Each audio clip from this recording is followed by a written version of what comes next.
And what in your view happened? Do you think he backed off because of that? No, I'm just saying. I just found it interesting that Biden's being Biden's being extremist, and it turns out you all are writing about it now. Kind of fascinating.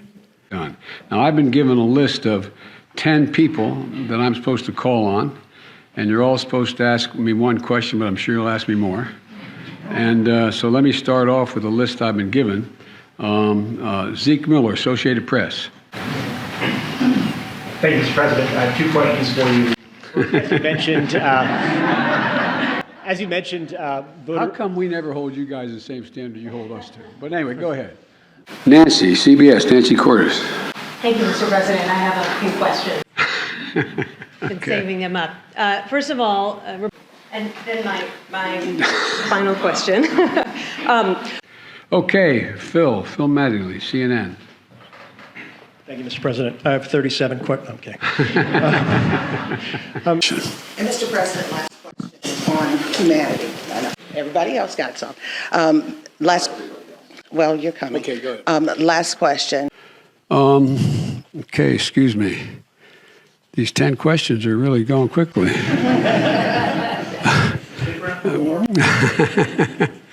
Well, I've got to meet with some of my, talk to some. Thank you all so very, very much.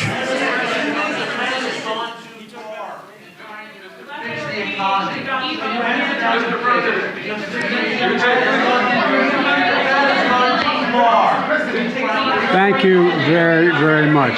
We'll do another hour a little later. Thank you so much. Thank you. We expect you to do more of these in the future. Will you go to the southern border, Mr. President?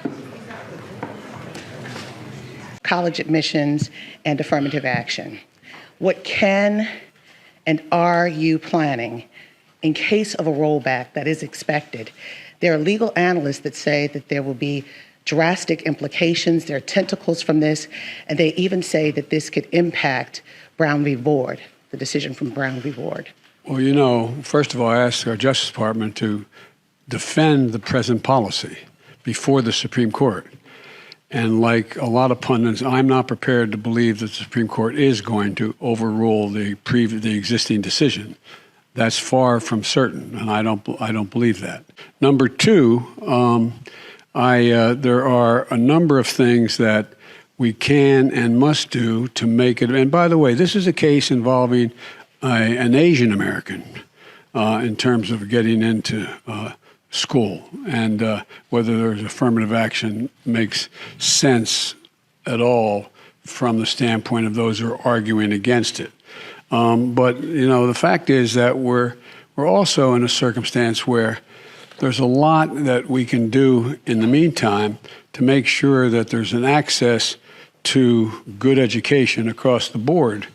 And that is by doing things that relate to starting education at age 3, formal schooling at age 3, which increases not daycare, but school, ability to provide for 2 years of education beyond that, whether it's apprenticeships or community colleges. So I want to increase the Pell Grants as well.